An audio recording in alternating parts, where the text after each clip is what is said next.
Bonjour à tous, ravi de vous retrouver pour ce nouveau numéro des Matins du Sénat. La crise du coronavirus contribuera-t-elle à renforcer le pouvoir des départements? En février dernier, une mission d'information a été lancée par le Sénat. Celle-ci visait à s'interroger sur le rôle du département, sur sa place, sur ses compétences. Dominique Bussereau, le président de l'Assemblée des départements de France, a justement été auditionné par les sénateurs. On regarde, on en parle juste après. Quelques propos introductifs en complément aux réponses du questionnaire qu'Arnaud Bazin citait à l'instant. L'affaire des régions est quand même une affaire d'une grande improvisation. Pour vous donner un exemple, la région Poitou-Charentes, dont fait partie la Charente-Maritime, je vous parle depuis La Rochelle, est passée dans la même nuit de la région Pays de la Loire jusqu'aux alentours d'1 h du matin.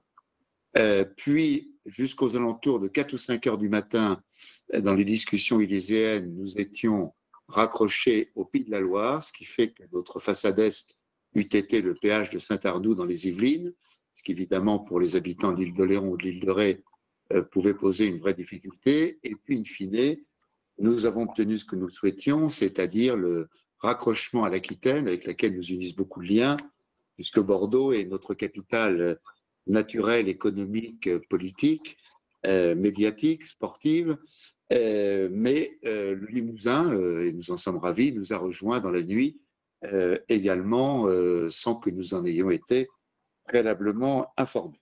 Finalement, ces régions très grandes, la Nouvelle-Aquitaine, c'est la superficie du Danemark ou de l'Autriche, la population de ces États moyens européens.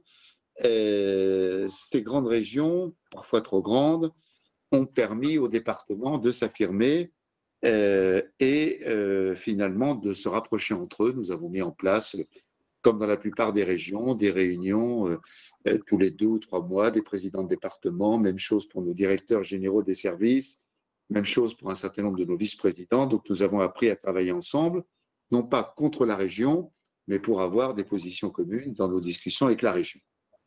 À l'époque, dans les travaux de la commission des lois, c'était Olivier Dussopt, l'actuel ministre, qui était le rapporteur du texte. J'avais fondé beaucoup d'espoir à l'Assemblée nationale sur les CTAP. Je suis bien obligé de reconnaître, malheureusement, que ces espoirs étaient infondés. Ces CTAP sont beaucoup trop nombreuses, puisqu'il y a toutes les intercommunalités.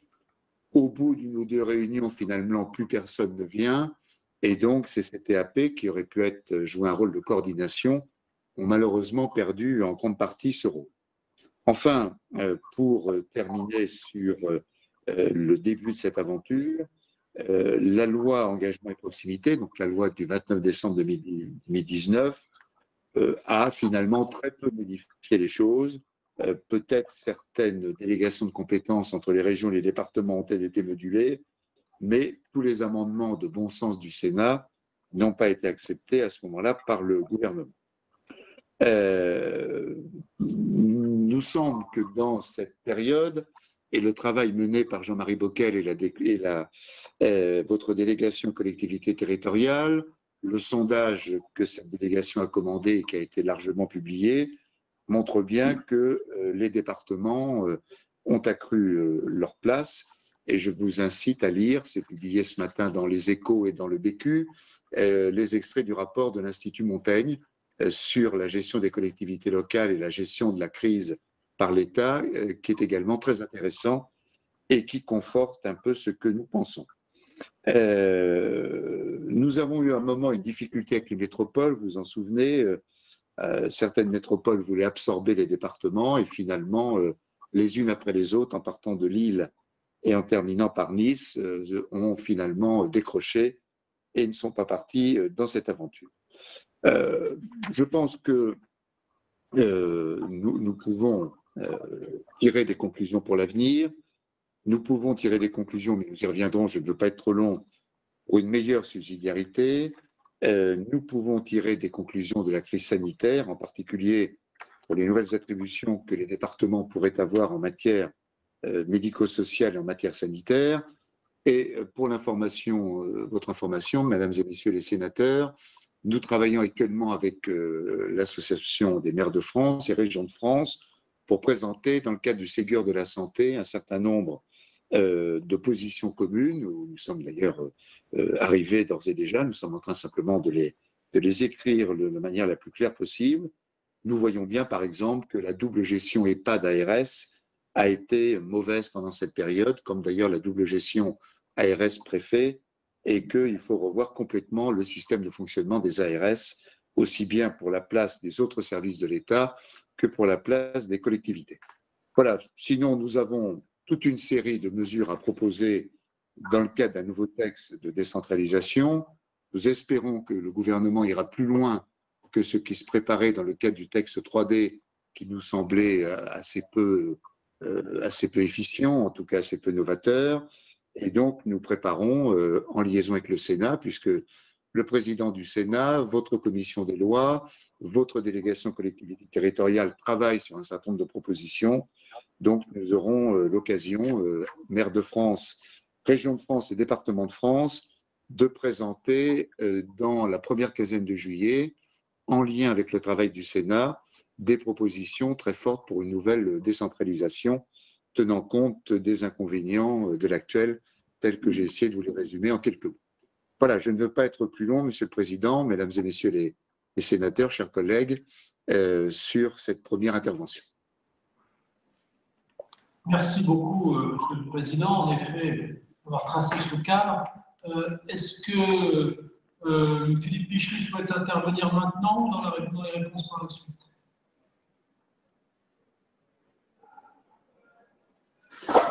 Écoutez, peut-être d'abord bonjour à tous. Très brièvement, donc Philippe Pichery, on se connaît peu ou pas. Je suis président du département de l'Aube depuis moins de 3 ans. J'ai succédé à votre collègue sénateur Philippe Adnot. Je suis sans étiquette et je suis très bien dans l'ADF où avec mes collègues nous partageons beaucoup de visions communes. Moi, j'ai beaucoup d'enseignements par rapport à cette période et je pense que c'est dans le débat que je vous apporterai peut-être quelques éclairages et quelques questionnements, mais j'ajouterai rien, bien sûr, au préliminaire, aux propos introductifs du président Bussereau. Merci beaucoup. Le président Saumon a prévenu qu'il nous rejoindrait un peu plus tard dans le cours de la discussion et qu'il souhaitait bien évidemment vous faire part de son expérience. Et quand il nous rejoindra, on nous le signalera et je pourrai lui donner la parole à ce moment-là, bien entendu. Bien, mes chers collègues. Je suis arrivé, hein, le cas échéant. Ah, bon, bah, écoute, bienvenue. Nous t'écoutons avec nous. Non, je viens de vous rejoindre parce que j'étais dans une visite d'un collège avec Madame la rectrice et je suis en voiture sur un parking, mais prêt à partager effectivement l'expérience que nous avons pu vivre et de rebondir aussi sur les questions que vous allez nous poser. Très bien. Alors, tu commences? Je veux bien commencer par Narbonne. Je précise, enfin, puisqu'on le sait, l'ancien président du département de la Loire, et je voulais surtout parler du médico-social. On en a déjà parlé avec Dominique Bussereau et Frédéric Bierry, et savoir quelle est la position, et quelle sera la position très affirmée des départements par rapport au médico-social. On va avoir la loi de clotage qui va certainement sortir plus tôt que prévu, et peut-être d'ici la fin de l'année avec des propositions de part du gouvernement avant le 30 septembre, nous disent-ils, pour faire des propositions. Mais on a parlé beaucoup, et la crise Covid l'a mise en avant, sur la difficulté, justement, dont parlait Dominique Bussereau tout à l'heure, entre les ARS et les départements, du fait de multiples financeurs dans tout ce qui est le médico-social. Alors, on propose, et je crois que je l'ai déjà dit, on propose effectivement qu'il y ait un financeur unique. Moi, je propose bien évidemment que le financeur unique soit le département. Il faudra affirmer au niveau du département cette volonté de la part de tous les départements d'être le financeur unique. Il faudra aussi accepter qu'au niveau des départements, il y ait non pas une uniformité dans l'aide qui est apportée au niveau des personnes âgées dans le cadre de la dépendance, mais qu'il y ait au moins un rapprochement par rapport à ce qui se fait sur le plan national et qu'on n'ait pas des disparités comme aujourd'hui qui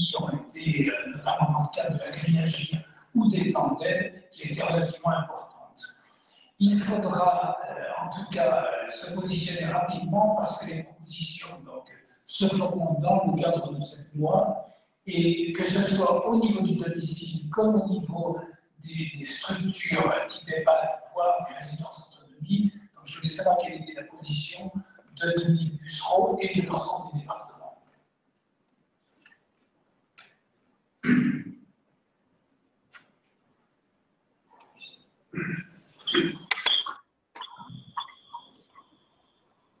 Je peux répondre, Arnaud? Oui, je t'en prie, je voulais t'inviter à répondre. Je pense qu'on n'est pas très nombreux là, à questionner. Il vaut mieux qu'on fasse questions-réponses à la suite. Ça sera plus intéressant que de regrouper trop de questions. Bon, sur cet aspect des politiques sociales et médico-sociales, donc ça fait l'objet, je le répète, d'un travail en commun d'harmonisation actuellement avec l'Association des maires de France et les régions. Grosso modo, sans uniformité, mais nous comprenons bien également le fait que nos concitoyens souhaiteront que les politiques des départements soient les plus harmonisées possibles. Nous demandons la conception et la définition des politiques sociales et médico-sociales, un chef de fila pour limiter l'influence des ARS ou en tout cas participer mieux à la gouvernance des ARS. Je vais simplement vous raconter une anecdote. J'ai appris dans mon département la semaine dernière par la presse qu'il y a eu 16 morts dans un EHPAD de mon département sans que le maire de la commune, le département, le préfet et l'ensemble des autorités en aient été informés. Ce sont des situations naturellement tout à fait inacceptables et je les ai dénoncées publiquement. Donc nous souhaitons, dans le cadre de cette nouvelle décentralisation, c'est aussi un travail qu'a fait votre ancien collègue Jean-Léonce Dupont pour le compte de l'ADF, avec Frédéric Biry, le président du Bas-Rhin, la création d'agences départementales de solidarité, la gestion exclusive des maisons de l'autonomie, la mise en place d'une tarification unique sociale et médico-sociale, la compétence pour recruter et nommer les directeurs d'EHPAD départementaux, la gestion des bâtiments des établissements sociaux médico-sociaux, la généralisation du statut de la fonction publique territoriale pour les personnels de ces établissements, ainsi qu'un nouveau service départemental de la protection maternelle et infantile pour les enfants de 3 à 6 ans. J'ajoute que nous voyons bien dans cette période compliquée de rentrée scolaire ou de rentrée dans les collèges ou les lycées que la médecine scolaire est en grande déshérence et nous pensons que les départements pourraient assurer la compétence en matière de médecine scolaire. Donc voilà quelques-unes des pistes sur lesquelles nous travaillons actuellement et que nous allons concrétiser encore plus publiquement dans les jours à venir.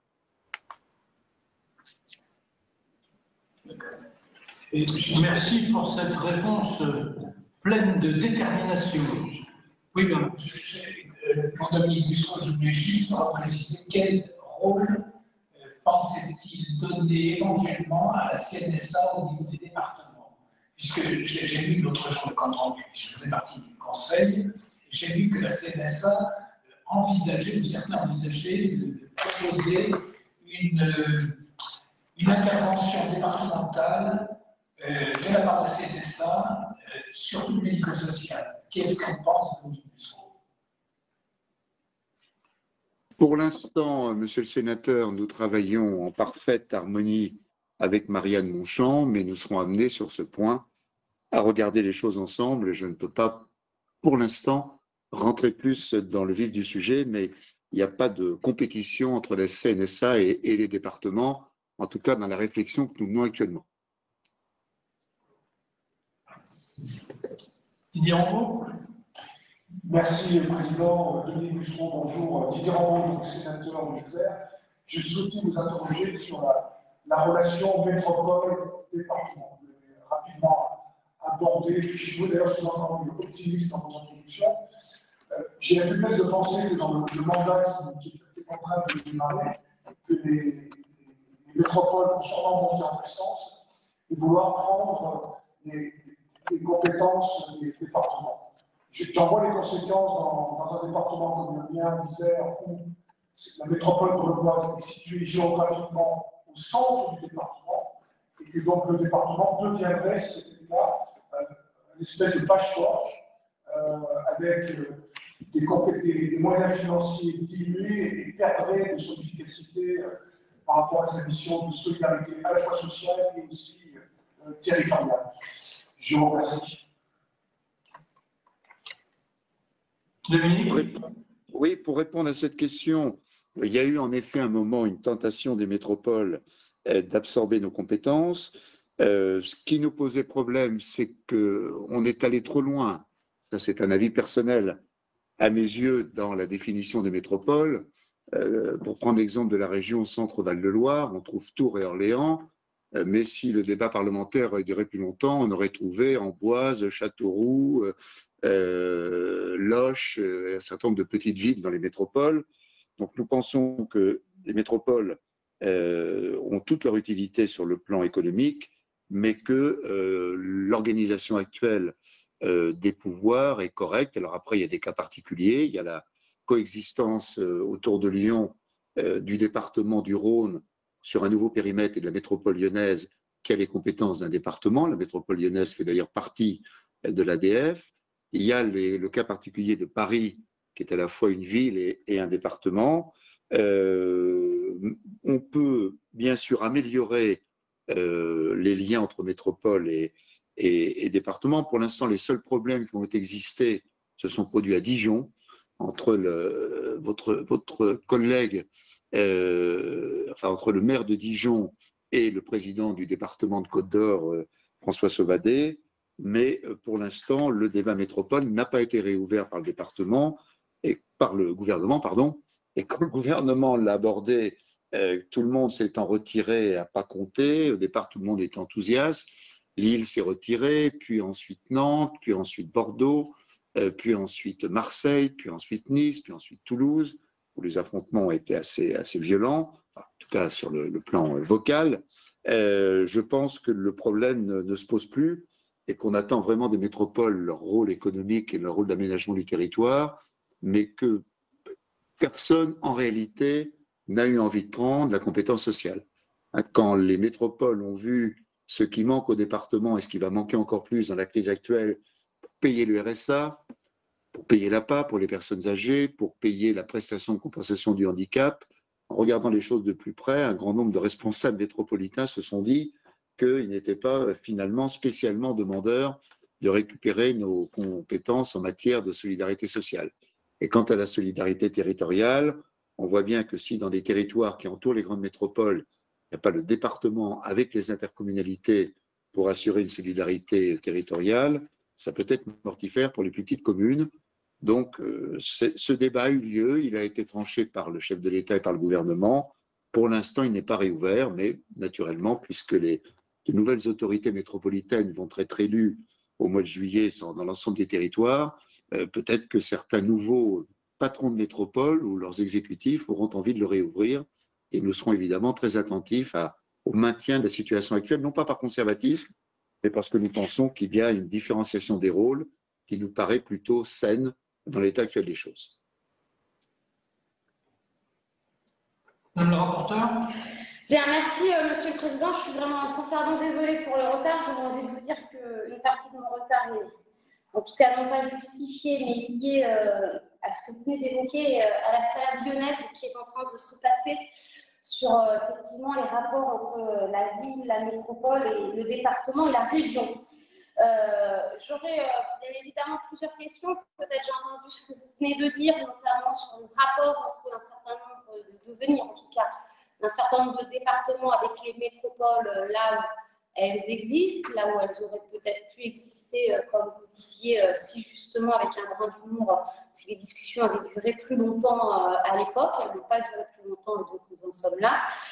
Mais peut-être pour revenir effectivement sur l'objectif de la mission, plus 2-3 questions. La première, qui peut vous sembler peut-être banale, mais qui a tout son sens, est-ce que vous observez aujourd'hui, quelques 5 ans après la fusion de certaines régions et la non-fusion d'autres, des relations différentes entre les exécutifs départementaux et les exécutifs régionaux, selon si nous nous retrouvons dans des très grandes régions dites fusionnées et d'autres régions qui sont restées dans leur périmètre historique. Je vais utiliser des guillemets quant au caractère historique.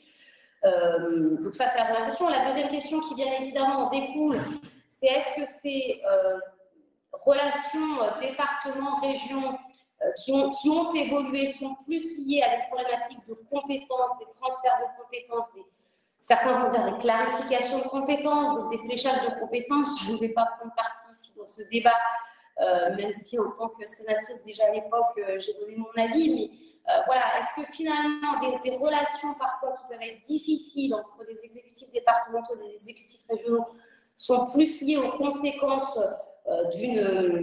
voilà, en tout cas d'organisation des compétences très distinctes entre départements et régions?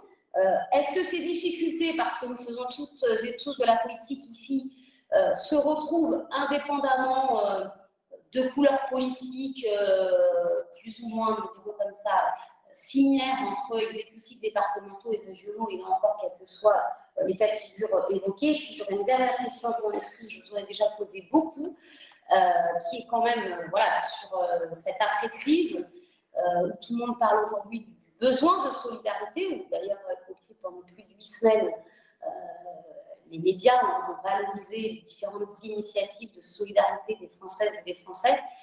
Est-ce qu'au sens là, je pense que d'ailleurs, peut-être, je ne sais pas si la loi pourrait le définir, mais il nous appartiendrait en tant qu'élus locaux de mieux définir ce que l'on entend par la solidarité, mais quelle est la place que les départements doivent jouer très certainement demain, à la fois dans ce que vous évoquiez, le besoin d'une solidarité sociale, pour laquelle il semblerait que personne ne se batte pour prendre cette compétence-là, et d'une solidarité territoriale, pour le coup, il y a peut-être un peu plus de jeu de coude entre parfois des exécutifs métropolitains, ou en tout cas de grands EPCI, et des exécutifs régionaux et du coup, des départements qui peuvent se retrouver un petit peu plus en étau sur cette solidarité territoriale qui, je crois en tout cas, indépendamment d'ailleurs de la crise sanitaire que nous venons de vivre, mais à l'aune des 2 dernières années, et même on pourrait citer le mouvement des Gilets jaunes, démontre que nous avons besoin, dans une république décentralisée, de travailler cette compétence de solidarité territoriale pour n'exclure personne, quel que soit son niveau. Madame la rapporteure, je souhaite que Philippe Pichery et Laurent Somon puissent s'exprimer après moi parce qu'ils ont leur expérience qui n'est pas la même et leur regard qui est peut-être différent dans les Hauts-de-France et dans la fameuse région Grand Est. Région, département, pendant cette période de crise, il y a eu beaucoup de choses faites ensemble. En particulier, vous savez, dans beaucoup de régions, les commandes de masques, de blouses, de surblouses, de matériel divers ont fait l'objet de commandes communes des régions et des départements. Il y a eu également un travail en commun sur la relance économique. Par l'exemple de la Nouvelle-Aquitaine, nous étions 2 fois par semaine en audio, en visioconférence, les 12 départements et le président de notre région. Et les aspects d'étiquette politique jouaient très peu dans les prises de position des uns des autres, je dirais même pas du tout. Simplement, si vous voulez, je pense que c'est certainement plus facile lorsque le périmètre historique est respecté, lorsque la région est de taille convenable, que dans les très grandes régions où il faut parfois des centaines de kilomètres pour une moindre réunion. Et d'ailleurs, cette période va certainement permettre de développer le travail en audio et en visio et d'éviter les kilomètres que parcouraient nos collègues conseillers régionaux auparavant pour parfois des très peu de temps au siège de la région. Le périmètre, les couleurs politiques jouent peu. Je dirais qu'il y a eu évidemment des présidents de région qui peuvent avoir des grandes ambitions nationales, et s'ils en ont, c'est qu'ils en ont les moyens intellectuels et politiques. Et donc, on a pu voir dans certaines régions des présidents de région vouloir s'occuper des services départementaux d'incendie et de secours, vouloir s'occuper des collèges. Enfin, il y a eu parfois des choses assez amusantes que les observateurs et la presse, et nous-mêmes, et vous, en tant qu'observateurs de la vie politique et acteurs, avez certainement noté. Bon, ça, c'est un peu les personnes. Il y a eu des guerres d'ego. C'était à qui remettait un masque devant les caméras ou devant les photographes de la presse quotidienne régionale. Bon, tout ça, je dirais, est humain et sans gravité, à partir du moment où ça n'entraîne pas des dysfonctionnements dont souffriraient nos concitoyens. Et plus sérieusement, Madame la rapporteure, sur les transferts de compétences, je crois qu'il y a 2 domaines où les choses posent encore des difficultés. Le transport scolaire, je pense que donner l'entière compétence du transport scolaire et du transport routier aux régions reste quelque chose qui n'a pas toujours donné de bons résultats, parce que souvent avec les lignes de transport scolaire, nous faisions des lignes d'aménagement du territoire, faisions des dessertes fines que les régions n'ont pas toujours maintenues pour des raisons financières. Donc pas mal de présidents de département estiment qu'en matière de transport scolaire ou en matière de transport routier de voyageurs, la performance est moins bonne que celle du passé. Chacun peut avoir là-dessus des appréciations selon sa situation géographique. Et enfin, plus gravement, l'économie. On voit bien que dans le dispositif de l'État, et Dieu sait qu'il est puissant, dans les dispositifs des régions, et Dieu sait qu'ils sont puissants, il y a des trous dans la raquette. Ce qui a amené un certain nombre de départements à contourner la loi NOTRe, malgré une circulaire un petit peu, comme nous avons jugé, assez déplacée en pleine crise de notre ami Jacqueline Gouraud début mai, ce qui a amené un certain nombre de départements à prendre des initiatives en matière économique qui ne sont pas dans la loi NOTRe. En des exemples, le département de l'Orne qui rajoute aux 1500 € de l'État 500 €, ou d'autres départements qui rajoutent au dispositif de la région, d'autres qui font des avances économiques, d'autres qui font des avances aux intercos pour leur politique économique. Jusqu'à présent, la Vendée, enfin je pourrais prendre une trentaine d'exemples, jusqu'à présent, à part Marseille, mais c'est un cas toujours un peu particulier sur le plan politique, les préfets ont laissé faire à partir du moment où ces dispositifs n'étaient pas, comment dire, claironnés ou n'étaient pas de nature à remettre complètement en cause l'esprit de la loi NOTRe. Et donc, pour l'instant, ces dispositifs se déploient avec une grande discrétion, mais avec une certaine efficacité, et ça montre bien que la loi NOTRe est allée trop loin en enlevant toute compétence économique au département. Certains de nos collègues, d'ailleurs, de différentes obédiences politiques, en profitent, je les comprends, pour redemander le retour à la compétence générale. Enfin, un dernier mot avant de passer la parole, Madame la rapporteure, Monsieur le Président, si vous le voulez bien, à Philippe Pichery, à Laurent Saumon, pour dire que nous nous sentons bien dans notre job de solidarité. La solidarité sociale, et on pense après cette crise qu'on peut encore aller beaucoup plus loin dans le développement de notre rôle, et les solidarités territoriales, on voit bien que pendant cette période, les petites communes avaient besoin de nous, c'est nous qui les avons approvisionnés en masse, c'est nous qui les avons aidés à réouvrir leurs écoles, c'est nous qui leur avons apporté beaucoup de prestations. Donc je pense que les régions ont toute leur légitimité pour avoir encore plus de compétences en matière d'économie, en matière d'emploi. Je pense qu'elles devraient avoir beaucoup plus de compétences dans les politiques de l'emploi, dans la mise au point avec nous des contrats de plan État-région associant les autres collectivités, que les départements, nous pouvons fortifier notre rôle social et territorial, et que quand les gens sont raisonnables, et c'est le cas dans 99% des cas, le couple département-intercommunalité-commune fonctionne bien, et j'espère qu'après la fin des élections municipales et la mise en place des instances en juillet, ces couples pourront continuer à fonctionner de manière harmonieuse. Merci beaucoup. On passe la parole au président Pichery et puis ensuite au président Saumon pour compléter éventuellement ou nuancer ce qui vient d'être dit. Bien, écoutez, effectivement, moi j'ai la particularité d'avoir connu la région Champagne-Ardenne quand j'étais directeur général des services de cette collectivité et aujourd'hui de connaître la région Grand Est. Je note des différences fondamentales. Alors je tiens tout de suite à dire que ce n'est pas une question politique et ce n'est pas une question d'hommes. Les hommes s'entendent, s'apprécient, ont vraiment la volonté de travailler ensemble.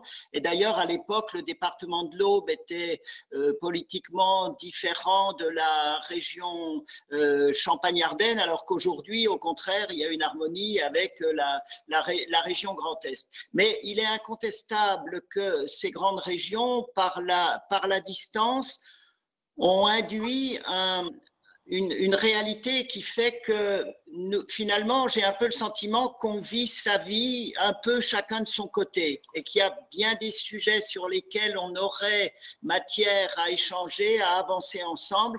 Mais la distance a rompu ce lien de collaboration. Aujourd'hui, s'il faut aller depuis Troyes à Strasbourg, il y a 4h30 de route. Il faut prendre la journée, si ce n'est plus, avant pour aller de Troyes à Châlons-en-Champagne. On pouvait, même sur une demi-journée, même moins, pouvoir se rencontrer et avancer. Donc, il y a indiscutablement, par la dimension qu'ont pris les choses, un éloignement qui, pour moi, est préjudiciable à l'action collective. Je reviens sur l'exemple qu'a utilisé le président Bussereau, les transports scolaires. Bon, je crois que ça a souvent été dit. C'est vraiment une aberration que d'avoir retiré au département les transports scolaires. C'est étroitement lié à la gestion de nos routes, c'est étroitement lié à la gestion de nos établissements avec lesquels on est en contact quotidien. Et puis, on a gardé le transport des handicapés. Et aujourd'hui, il y a des surcoûts parce que chacun organise, mais il faut qu'on essaye de se concerter, le transport qui lui incombe, alors que le transport handicapé, dans une démarche d'inclusion et de place du handicapé dans la société, avait été organisé dans un certain nombre de situations pour se faire dans le même transport que les élèves non handicapés. Je crois moi, ce que j'ai noté depuis des années, c'est que les régions ont été face à un challenge absolument considérable. Ça a été d'abord, la mienne est composée de 3 anciennes régions, il a fallu harmoniser les anciennes politiques pour définir un cadre commun. Et ça a été très long. Et je crois surtout que le problème que ça pose, on a parlé de solidarité, le problème que ça pose, c'est qu'on ne peut pas prendre en compte les spécificités, les atouts, les handicaps qu'il peut y avoir sur certains territoires à l'intérieur de la région. Et donc, pendant très longtemps, effectivement, et ça a été un travail considérable, la région a dû définir ses nouvelles politiques. Et j'ai grand plaisir, au cours d'un dernier entretien avec le président de région, Jean Rotner m'a dit maintenant, on va travailler au plus près des territoires et on ne va plus travailler avec une politique uniforme sur tout le territoire régional, mais on va travailler avec des contrats de territoire et voir ce qui est le plus important sur chaque territoire. Et donc, j'espère que cette phase va renforcer nos liens qui sont solides, mais qui ont pu laisser des frustrations parce qu'effectivement, la distance et cette harmonisation des politiques a pris beaucoup de temps. On a parlé de solidarité. La solidarité, nous, on connaît bien au niveau des départements. La solidarité, c'est de faire plus pour ceux qui en ont le plus besoin. On parle souvent de discrimination positive. La solidarité, c'est de mettre en œuvre des discriminations positives. Et c'est vrai qu'au niveau des régions, des grandes régions qui sont composées de plusieurs régions, ça a été pendant un temps très difficile de s'engager dans cette voie. Il y avait d'autres priorités. Je voudrais évoquer le domaine de l'économie qu'a évoqué le président Bussereau. J'y suis tout particulièrement sensible. Philippe Adneau, mon prédécesseur, avait fait de l'économie le fer de lance et de l'enseignement supérieur, le fer de lance du développement du département. Ce département y consacrait des sommes très importantes et la loi noterait la disparition de la clause de compétence générale et surtout de la compétence économique a été pour la collectivité un vrai traumatisme. Alors nous avons pu nous organiser pour transférer les moyens conséquents dont nous disposions pour agir dans l'économie vers les EPCI, mais souvent avec beaucoup de difficultés qui avaient cette connaissance. Mais aujourd'hui, il y a des trous importants qui restent dans la raquette, comme l'a dit Dominique. Je vais vous citer 2 exemples. Le département a créé, de l'Aube, a créé une université, développé une technopole, un hôtel d'entreprise, pépinière d'entreprise, tout un cluster qui a profondément modifié l'économie du département. Aujourd'hui, cette superbe organisation et machine tourne au ralenti. Elle tourne au ralenti parce que le relais n'a pas pu être pris ni par l'EPCI local qui n'en a pas les moyens, ni par la région qui a dû harmoniser une politique homogène sur son territoire. Et aujourd'hui, il y aurait besoin de construire de nouveaux bâtiments dans cette technopole pour accueillir les startups, les créateurs d'entreprises qui frappent à la porte et qui sont là et qui veulent venir. Et ces entreprises, elles étaient accueillies dans des bâtiments construits par le département. Aujourd'hui, le département de l'Aube a toujours des moyens significatifs et voudrait construire ces bâtiments. Il ne le peut pas et la loi ne le permet pas. On a bien passé les conventions avec le PCI pour, par convention, apporter des aides à l'immobilier d'entreprise, mais ce sont des aides par rapport à l'immobilier, mais il n'y a pas la possibilité dans la loi actuelle de conventionner pour confier à un autre acteur la construction immobilière.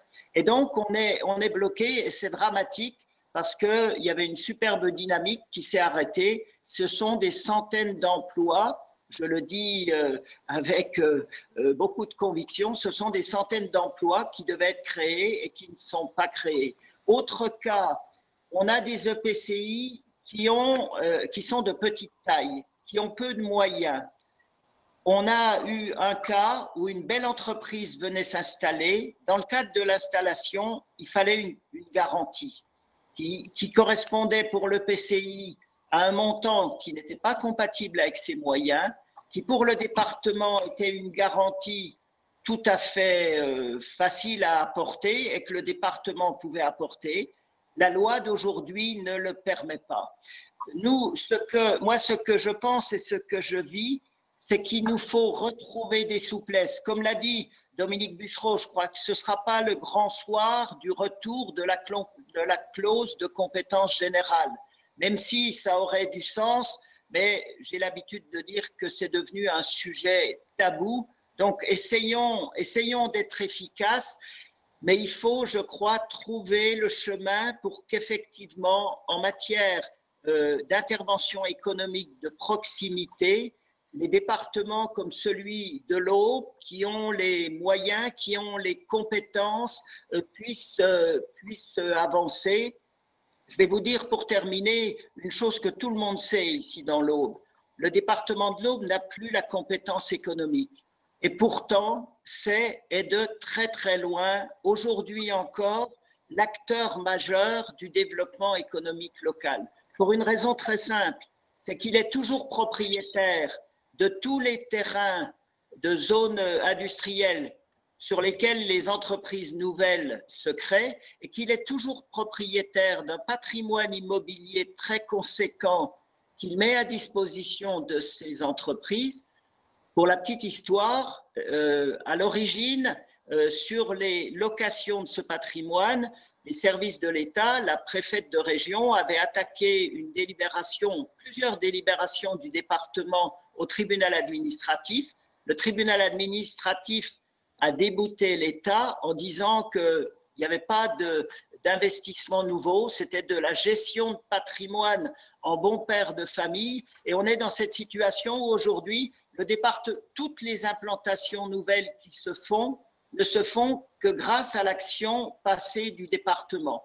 Mais le relais n'a pas été pris et moi je pense qu'il faut sereinement, en lien avec les communes, en lien avec les EPCI, en lien avec les régions, que l'on trouve les voies pour un assouplissement. Nos territoires sont différents, ils ont des caractéristiques différentes. Nous ne réussirons dans la mission qui est la nôtre que si on arrive à intégrer et à prendre en compte ces spécificités. Merci, M. le Président Péchy. La parole sera maintenant à Laurent Saumon, président de la Somme. Oui, madame la rapporteure, bonjour mesdames, messieurs les sénateurs, mes chers collègues.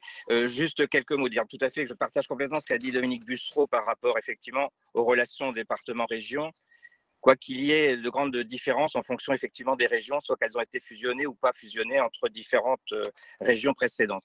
Dire que chez nous, par exemple, dans les Hauts-de-France, ça a été tout d'abord un débat où il y a eu la volonté sûrement des régions d'être assez hégémoniques, je vais dire, hein, m'entendant pourtant très bien avec Xavier Bertrand, mais plutôt une certaine hégémonie au départ qui était souhaitée dans la mise en place des nouvelles régions. Et puis les choses se sont stabilisées. On a bien vu que la volonté de proximité des régions était compliquée à adopter compte tenu de ce que vient de dire Philippe Pichery sur la géographie des nouvelles régions, et qui se sont donc plus appuyés sur les départements compte tenu de leur historique et de leur histoire, et notamment de leur capacité en termes de proximité.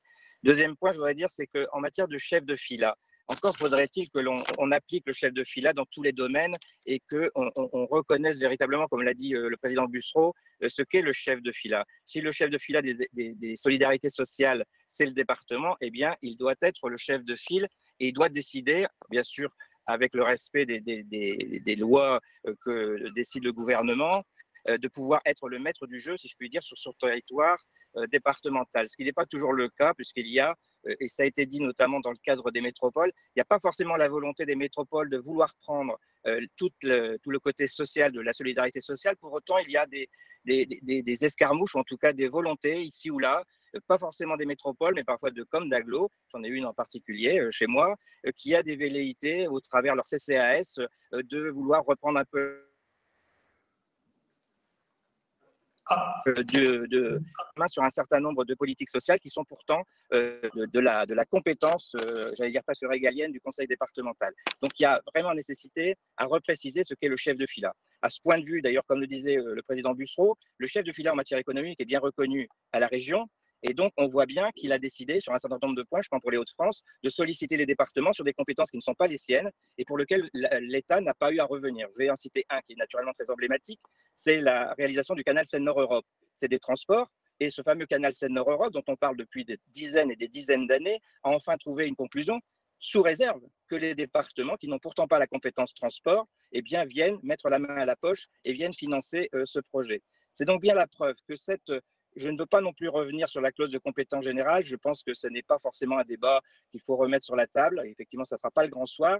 Mais pour autant, je pense que sans revenir totalement sur la loi NOTRe, il y a une nécessité que la loi NOTRe s'adapte au territoire. On ne demande pas à rebattre toutes les cartes, mais qu'en fonction, effectivement, et on a pu le vivre avec cette crise du Covid-19, qu'il faut avoir des relations très privilégiées, que les chefs de file puissent orienter les politiques, associer les partenaires en fonction des orientations, des priorités que le chef de file donne. En l'occurrence, dans le cadre de l'économie, les Hauts-de-France, sous la houlette de Xavier Bertrand, ont décidé de prendre une délibération générale qui permet à toute collectivité de pouvoir abonder et qui n'offrir aucune restriction, considérant que ça venait en soutien des entreprises, des activités qui étaient en difficulté.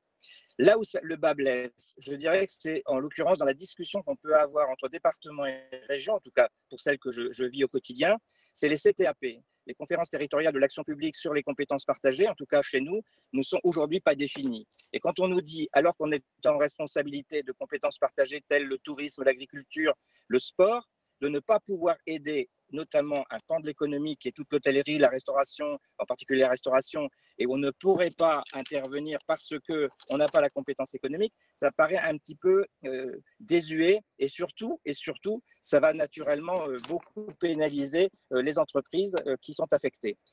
D'autre part, je ne sais pas quel est le cas dans d'autres régions, mais pour ce qui était de la fusion dans les Hauts-de-France, les deux régions Nord-Pas-de-Calais et les régions Picardie avaient deux traitements différents dans les contractualisations des CPER État-région. Il y avait dans le Nord-Pas-de-Calais une contractualisation auquel les départements étaient associés, et en Picardie, où il n'y avait pas de contractualisation où les départements étaient associés, mais un contrat entre chaque département et la région de Picardie. Ce qui avait le mérite, peut-être pas le meilleur, mais en tous les cas, de permettre d'avoir une relation très privilégiée entre région et département pour se fixer des objectifs sur des investissements qui étaient des priorités départementales et qui étaient soutenus par la région. aujourd'hui, je ne sais pas ce qu'il en sera, mais en tous les cas, il y a une certaine incertitude, en tout cas dans les Hauts-de-France, pour savoir comment ces futurs CPER seront fixés. Donc je crois qu'il y a encore une fois, pas forcément à tout rebalayer, il y a à donner à cette loi NOTRe, qui est un corset trop monolithique, plus de souplesse pour pouvoir s'adapter à qui, en fonction de son économie, en fonction de son environnement et en fonction des priorités que donnent à la fois les régions, les domaines qu'ils se filent, et à la fois pour les départements, là où ils sont eux-mêmes chefs de file. Nous avons un petit problème de bonne Voilà. On va peut-être couper la caméra parce qu'on n'entend plus le président Saumon.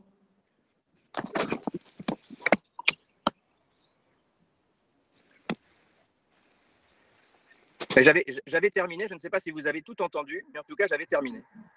Ça doit être à peu près bien. Oui. Merci beaucoup. Je vais prendre maintenant une salle de 3 questions, puisqu'on a des collègues qui sont avec nous en numérique. Donc, ce sera tout d'abord Éric Gold, puis Hervé Gilles, et André Richard. Donc, Éric Gold, maintenant. Merci, Président. Merci, Président Bussereau. Une première remarque pour rebondir sur les propos précédents sur les ARS. Ces ARS qui n'ont pas beaucoup sollicité les labos départementaux dans le cadre de la crise sanitaire et qui montrent des collaborations ou l'absence de collaboration indispensable, à mon avis. Ensuite, sur un plan plus global, les élus locaux sont souvent demandeurs de plus de décentralisation. Selon vous, Président, pour ne parler que d'une compétence obligatoire, est-ce que certains pans de la compétence sociale où les conseils départementaux n'ont pas la main sur tout, je pense notamment à la gestion du RSA, ne devraient pas revenir à l'État? Et puis, autre question, les les conseils départementaux ont un rôle de proximité, des partenariats anciens avec les communes et les EPCI, et en matière de lisibilité et d'efficacité, ne serait-il pas plus opportun, au moins dans les territoires ruraux, de conventionner avec les EPCI qui ont la compétence éco, plutôt que d'insister sur les partenariats avec les régions qui tirent la couverture souvent sur le regard bienveillant des préfets de région en contournant la loi NOTRe? Merci. Merci, chers collègues, pour ces questions précises. Hervé Gilles, maintenant, s'il vous plaît. Merci. Donc, Hervé Gillet, sénateur de la Gironde, messieurs les présidents, madame la rapporteure. J'écoutais avec beaucoup d'attention les différentes interventions et je voudrais vous poser la question suivante. Vous avez évoqué les uns et les autres la question de subsidiarité. En fait, cette question, elle est insuffisamment approfondie puisque si nous la mettions en œuvre réellement dans ce qu'elle peut être dans cette définition complète, on pourrait s'appuyer d'une manière très forte sur les subsidiarités pour mettre en place des politiques d'action avec des transferts de compétences. Ces transferts de compétences, ils peuvent s'interroger à partir du moment où celui qui est porteur de la compétence accepte de la déléguer. On peut déléguer à ce moment-là une compétence dans une relation de subsidiarité. Donc ça, c'est une notion qui mériterait d'être travaillée pour créer des nouvelles agilités, des nouvelles souplesses sur les politiques d'intervention. Enfin, l'autre sujet, c'est la question des contrats de coopération. Ce sujet vient d'être évoqué à l'occasion des discussions et des négociations de contrats de plan État-région. Pour certains d'entre eux, ils ont associé les départements. Pour d'autres, les préfets les ont parfois quelque part ignorés. Mais il est vrai qu'un certain nombre de régions ont pris l'initiative de mettre en place ces formes de contrats de coopération entre la région et les départements qui la composent. Ça pourrait être une orientation assez vertueuse, en fait, pour l'ensemble des régions, de pouvoir s'appuyer sur ces contrats de coopération, donc discuter et négocier, et qui, pour le coup, pourrait également affirmer cette notion aussi de subsidiarité dans la mise en place factuelle et pratique de certaines politiques territoriales. Qu'en pensez-vous? Merci. Et maintenant, André Richard. Oui, bonjour, messieurs les présidents. Est-ce que vous m'entendez? Bien. Oui, il semblerait. Écoutez, je suis sénateur du Bas-Rhin et conseiller régional Grand Est. Lorsque j'ai demandé la parole, j'ai souhaité vous interroger, messieurs les présidents, sur la compétence économique, mais Ces questions ont déjà été vues, donc je vais vous poser deux autres questions, une concernant l'aménagement du territoire et la proximité, et l'autre sur la coopération transfrontalière. D'abord, sur l'aménagement du territoire. Moi, je suis de ceux qui, bien qu'étant du même bord politique que Jean Rotner, a voté contre le SRADET, schéma régional d'aménagement du territoire, tout simplement parce que, non pas bien sûr pour des raisons politiques, mais tout simplement parce que je considérais que ce SRADET, dont vous connaissez naturellement les conséquences importantes sur les territoires infra, n'était pas assez territorialisé. Sur notamment des domaines très importants pour les collectivités locales, de consommation foncière et autres, on mettait tout le monde sous la même toise et circulait, il n'y a rien à voir. Malgré les demandes des départements, malgré les demandes des SCOT, etc., on n'a pas voulu changer. J'ai été jusqu'à voter contre. Qu'est-ce que vous pensez, messieurs les présidents, de l'intérêt de ce SRADET dans des grandes régions comme celle, moi je ne parle que de celle que je connais, c'est le Grand Est. Ça me ramène à la proximité. Qu'est-ce que vous pensez du fait que une région, donc la mienne, le Grand Est, se soit dotée de 12 maisons de la région, en plus des 3 anciens hôtels de région? Je ne veux même pas parler de l'appartement qui a été acheté à Paris, boulevard Saint-Germain, mais c'est une autre affaire. Qu'est-ce que vous pensez de la duplication de cette proximité des maisons de la région ailleurs que dans les départements, que dans les hôtels des départements, etc. On ne s'est même pas rapproché des départements à cet égard pour créer ces maisons. Et enfin, dernière question, la coopération transfrontalière. On veut faire de la coopération transfrontalière au niveau Grand Est. Moi, ce que je sais, pour l'avoir pratiqué par le passé, lorsque à un moment j'étais président de région Alsace et avant vice-président en charge du développement économique, c'est que la coopération transfrontalière, ça fonctionne à travers des relations personnelles, humaines. Et désolé de le dire, la coopération transfrontalière avec le pays de Bade, juste à côté de chez moi, obéit à des concepts personnels. On connaît le ministre des Transports juste de l'autre côté du Rhin, dans le pays de Bade, on arrive à quelque chose. Bien, je suis, moi, persuadé qu'on ne peut pas régler les problèmes de coopération transfrontalière de la même façon avec et le Luxembourg et naturellement le Palatinat et la Sarre et le pays de Bade.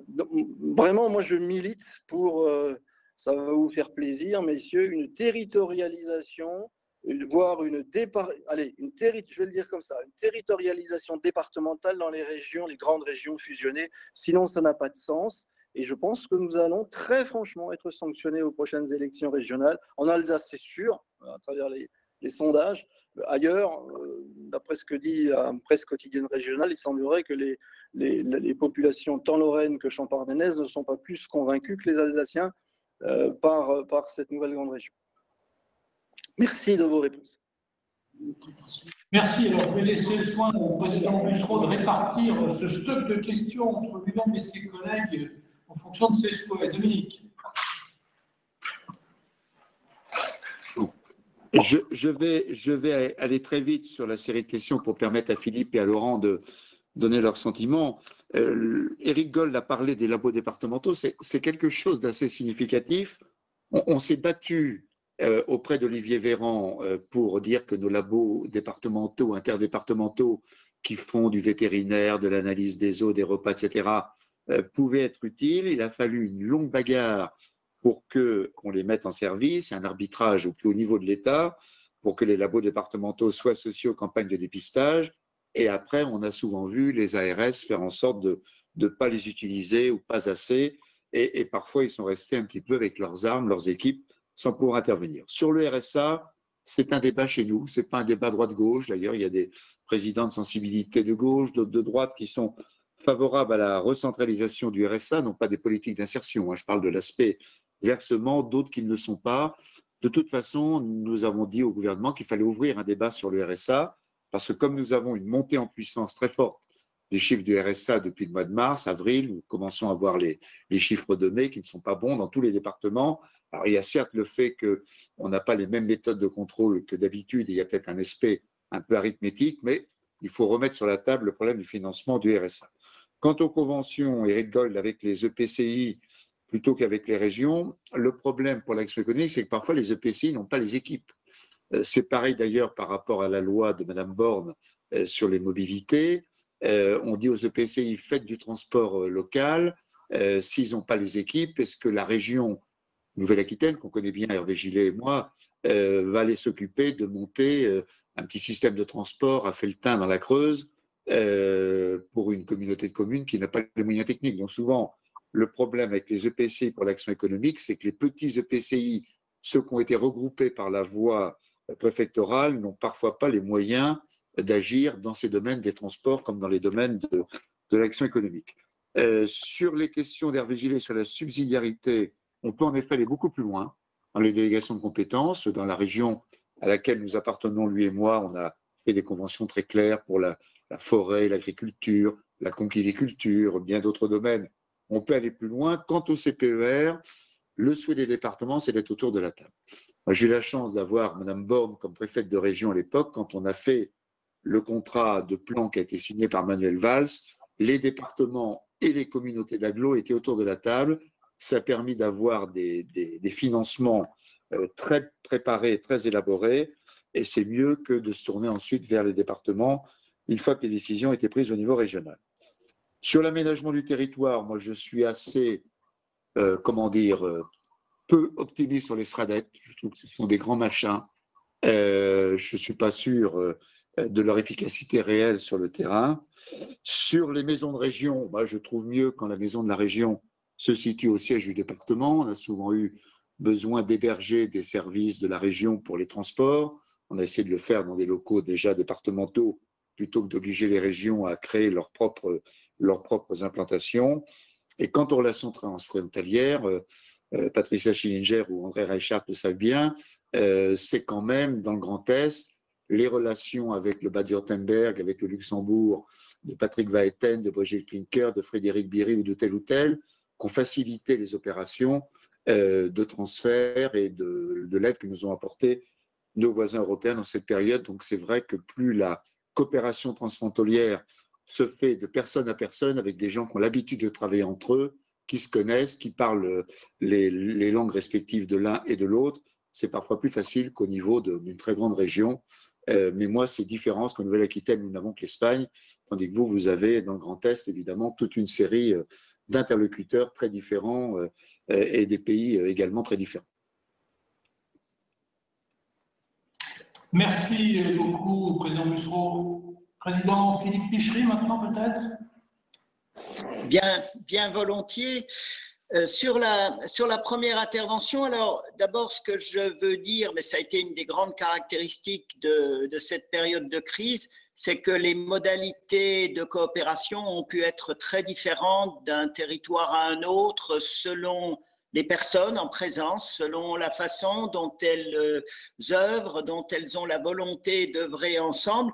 Concernant l'ARS, le laboratoire départemental de l'Aube, lui, a fait un travail très intéressant avec l'ARS. On s'est même équipé d'installations complémentaires et aujourd'hui, effectivement, notre laboratoire est un pilier dans la réalisation des analyses par rapport au prélèvement.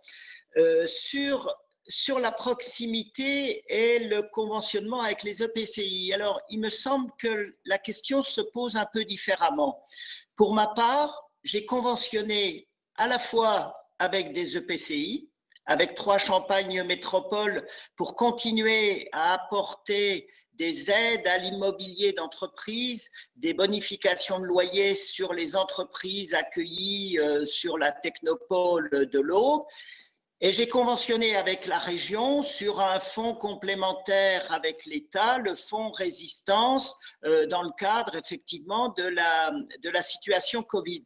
En fait, me semble-t-il, dès lors que les gens s'entendent, on peut avoir des conventions. C'est vrai que celles de proximité avec le territoire, les EPCI, avec lesquelles on a un rapport très étroit, sont peut-être un petit peu plus simples en gestion. Mais je crois avant tout que le conventionnement, d'abord, il est dicté par le cadre de la loi. En matière économique, les EPCI ont la compétence de l'immobilier d'entreprise et les régions ont la compétence des aides aux entreprises en dehors de l'immobilier. Donc, ils sont sur deux, sauf erreur de ma part, ils sont sur deux segments différents et selon l'objectif que l'on a, on conventionne avec l'un ou avec l'autre. Le vrai problème, et je l'ai évoqué il y a un instant, c'est que dans ce dispositif de conventionnement tel qu'il est prévu par la loi, il y a des manques, et notamment dans le conventionnement avec les EPCI, il n'est pas possible de conventionner pour que le département construise un bâtiment pour accueillir une entreprise ou pour y développer des activités d'accueil d'entreprises de haute technologie et de start-up. Sur la subsidiarité, effectivement, moi je crois beaucoup à cette subsidiarité et j'ai souvent eu des discussions, que ce soit avec Jean Rotner pour la région ou avec François Barouin pour la métropole de Troyes, sur des choses qui pourraient nous être déléguées au département dans la mesure où on a quelques compétences et moyens, mais il y a des domaines que la loi ne permet pas de déléguer.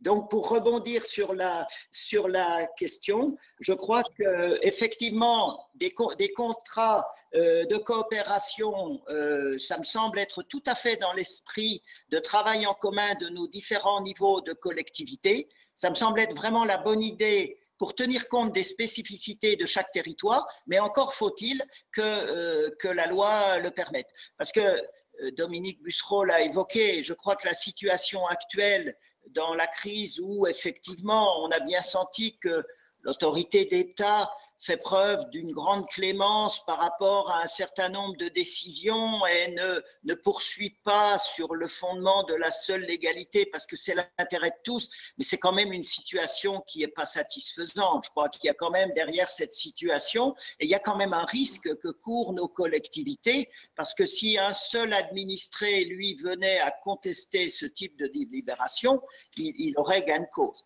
Et puis j'en profite aussi pour dire, je ne l'ai pas dit tout à l'heure, par rapport à l'économie, puisqu'il y a aujourd'hui une grande idée, mais je pense que c'est une mauvaise idée, qui est de dire les départements vont devoir faire face à des dépenses d'allocation sociale conséquentes, donc il faut qu'ils gardent leurs moyens financiers. Le principe de base de l'action sociale, c'est la prévention. Avant de payer des allocations, qu'est-ce qu'on peut faire pour que les citoyens ne se retrouvent pas dans ces situations où on va devoir leur payer une allocation pour les sortir de la situation dans laquelle ils se trouvent. Et nos départements, ils préféreraient avoir les souplesses qui leur permettent d'agir en amont, et notamment dans l'économie de proximité, pour pouvoir offrir des possibilités aux gens de se solvabiliser plutôt que de leur verser des allocations, même si notre mission sociale, on l'assure de façon bien sûr pleine et entière. Concernant la... Voilà pour cette audition de Dominique Bussereau. Cette question à présent, faut-il moderniser nos infrastructures du numérique? Et si oui, de quelle façon? Martin Bouygues est auditionné par la Commission de l'aménagement du territoire. À l'ordre du jour notamment, le déploiement de la 5G. Regardez. Nous vous accueillons ce matin dans le cadre des auditions que nous menons sur les conséquences du Covid-19 et l'aménagement numérique du territoire. Nous avons déjà reçu le ministre Julien Denormandie, le président de l'ARCEP, les référents que nous avons nommés sur les questions d'aménagement numérique du territoire pendant la crise, à savoir Patrick Chaise qui doit être avec nous mais à distance, Jean-Michel Houlgate qui était présent et Guillaume Chevrolier qui est également là, ont de leur côté entendu la Fédération française des télécommunications et je crois l'ensemble des opérateurs, dont Bouygues Télécom. Alors c'est la première fois qu'on a le plaisir de vous accueillir et on a souhaité vous accueillir à la suite d'une tribune que vous avez fait paraître il y a maintenant quelques jours et qui a fait grand bruit puisque vous appelez à un report des enchères de la 5G compte tenu de la crise sanitaire. Je voudrais juste rappeler quelques éléments de calendrier sur la 5G. En avril dernier, chacun des 4 opérateurs a pu acquérir un bloc de 50 MHz à un prix de 350 millions d'euros. À la suite de cette attribution, les fréquences restantes devaient être attribuées aux enchères par bloc de 10 MHz. Un prix plancher de 70 millions d'euros par bloc a été fixé par l'État, portant le montant total des attributions des fréquences 5G à un niveau minimum de 2,17 milliards d'euros. Cette seconde phase d'enchères donc a été reportée compte tenu de la crise. Elle devait avoir lieu au printemps et aujourd'hui le gouvernement prévoit cette attribution soit au mois de juillet, soit au mois de septembre. Vous avez, dans la tribune que j'évoquais, affirmé qu'il serait souhaitable de décaler ces enchères à la fin de l'année 2020, voire au début de l'année 2021, les fréquences 5G n'étant pas, je vous cite, une urgence pour la France, et vous vous appuyez notamment sur le fait que les usages innovants n'arriveront de toute manière pas avant 2023 ou 2024. Vous avez également souligné que dans un certain nombre de pays, dont le nôtre d'ailleurs, il y a une espèce de défiance de l'opinion publique vis-à-vis de la 5G. Je crois qu'il y a même eu un certain nombre de dégradations qui ont été observées en Grande-Bretagne.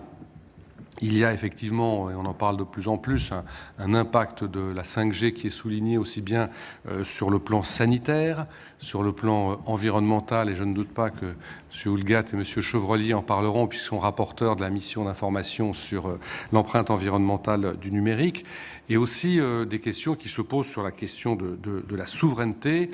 C'est pour ça que certains ont vu dans vos interventions le fait que vous craindriez que l'ANSSI interdise d'utiliser des équipements chinois qui sont, je crois, ceux qui sont utilisés par la génération de mobiles précédente. Vous appelez donc à la réalisation d'un New Deal 2. Vous nous expliquerez en quoi cela est nécessaire, puisqu'aujourd'hui on a un New Deal qui n'est pas encore abouti, qui est en phase de mise en œuvre et qui d'ailleurs se met en œuvre sans doute assez lentement et de manière dont on peut craindre qu'il ne soit pas totalement respecté. Voilà quelques points sur lesquels nous souhaiterions vous entendre, Monsieur le Président. Je laisserai ensuite la parole au référent de la mission d'information et à l'ensemble de mes collègues qui souhaiteront s'exprimer, sachant que nous avons 1h30 devant nous, donc il faudra que les questions soient brèves, mes chers collègues. Monsieur le Président Bouygues, je vous laisse la parole. Monsieur le Président, Mesdames, Messieurs les sénateurs, d'abord, je vous remercie de m'avoir invité avec Olivier Roussac, directeur général délégué du groupe Bouygues, et Didier Casas, et plus spécifiquement Bouygues Télécom, à m'exprimer donc devant votre commission aujourd'hui.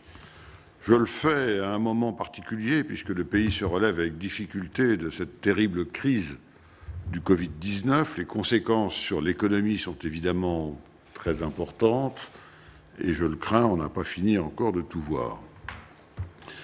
Je souhaiterais, avant de répondre à vos questions, vous présenter rapidement les conséquences de la crise sur le groupe Bouygues, les dispositions que nous avons prises pour faire face aux difficultés et les quelques mesures que nous pensons être utiles pour accélérer la couverture mobile du territoire. Alors, en tout premier lieu, les conséquences de la crise sur les différents métiers du groupe, eh bien, les résultats du premier trimestre publiés le 14 mai dernier permettent de mesurer les premières conséquences de la pandémie sur les finances de notre groupe, puisque nous sommes un des très rares groupes français à publier des comptes trimestriels, à différence des autres qui font des comptes semestriels. Pour l'ensemble du groupe, nous estimons que la baisse de chiffre d'affaires liée au Covid-19 s'élève à environ 750 millions d'euros au premier trimestre 2020, donc avec une petite partie du mois de mars, dont 600 millions d'euros environ sur la France. La France concentre donc 80% de l'impact financier du Covid sur les finances du groupe, c'est qu'est nettement plus que les 60% que représente la France dans notre chiffre d'affaires global, qui est une distorsion. Force est de constater que notre pays est celui dans lequel le ralentissement d'activité a été le plus fort et le plus long. Nous le voyons très nettement aujourd'hui en phase de sortie de crise. La plupart des pays du monde dans lesquels nous opérons, environ 52 pays à travers le monde, ont repris presque normalement quand, de son côté, la France marque encore le pas dans un certain nombre d'activités. Les métiers sont diversement affectés par cette baisse, étant donné la nature des activités. Ce sont les métiers du pôle construction, promotion immobilière, routes et construction, qui ont subi le plus gros impact avec une baisse d'environ 700 millions d'euros sur les 750. Cette baisse s'explique par la quasi-arrêt des chantiers en France à partir du 17 mars et le ralentissement ou l'arrêt des chantiers dans de bien nombreux pays. Fort heureusement, cependant, les atouts traditionnels du groupe lui permettent d'être très bien positionné pour ne prendre aucun repart en sortie de crise. D'une part, la structure financière du groupe est restée très saine. Nous sommes en effet un groupe très peu endetté et le groupe dispose d'environ 10 milliards d'euros de trésorerie disponible à fin mars dernier, donc une situation confortable. D'autre part, la grande qualité du dialogue social dans tous les métiers du groupe, ainsi que les décisions que nous avons prises, ont permis de limiter au maximum les conséquences sur les collaborateurs et de mettre en place les conditions d'une réponse rapide. Alors, je vais vous parler maintenant des dispositions que nous avons prises. La première de mes préoccupations a été évidemment, dès le début de la crise, de prendre immédiatement toutes les dispositions pour préserver la santé de nos collaborateurs. C'est évidemment très légitime. À chaque fois que cela a été possible, en fonction du métier, nous avons mis en place le télétravail. Naturellement, cela s'est révélé impossible pour certaines activités. Je pense particulièrement aux journalistes qui doivent évidemment se déplacer pour préparer les journaux télévisés, faire les reportages, ainsi que les techniciens qui travaillent avec eux, qui doivent être présents physiquement pour assurer la maintenance du réseau pour la téléphonie ou pour TF1.